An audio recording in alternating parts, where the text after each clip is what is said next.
But Kofi, I mean, you talk about 5,000 classrooms where there are no teachers. You've talked about statistically, if we're to look on paper, the number of teachers we have, and I've been looking at the number of teachers we have, and we're looking at a teacher to pupil ratio of below 30. That on paper is very commendable. But how is it the case that these teachers are not in the classrooms where they are needed to teach? Where are they teaching? The teacher to pupil ratio is misleading when analyzing teacher availability. Where teachers are overpopulated, you will have a lower pupil-teacher ratio, even though the teachers are not available in some schools. Yeah. And so normally we use the class PTR. If you do the class PTR analysis, you realize that it's very high, about 60 plus in the deprived areas, and also in areas in heavily urbanized areas like Accra, Adenta, Wojagbawe, very, very high, up to 104 in a class, in places like Papa Roman Catholic, in Amasaman area, etc. But in the rural areas, the situation is worse. And it is worse because our teachers are not motivated to accept posting to rural areas.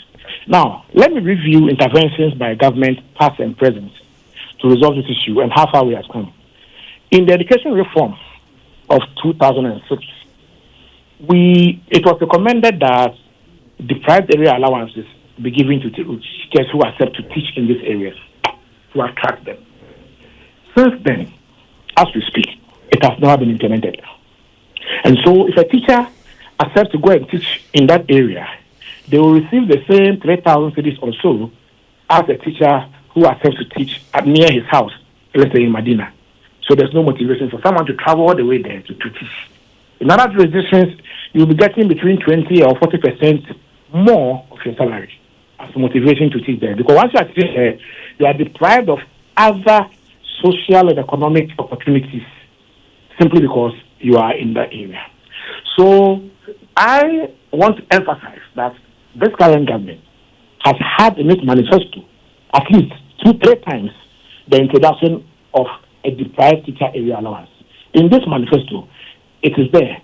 And it is a promise that civil society organizations intend to put pressure on this government to implement in this first year. We believe that once we have that particular position in the conditions of services of teachers, it is time to have it implemented from this year. If we have motivation for teachers to go to that areas, it will be one solution to the problem, while we look for other solutions, including the teacher accommodation situation. Because for one to go to such areas, you need to have accommodation. Where there's no accommodation, it's difficult for one to accept posting. Again, this government has promised that it will roll out a program called Tadabre, where new schools being constructed will not be constructed without teacher accommodation in deprived areas. This recommendation has been on the table again for decades.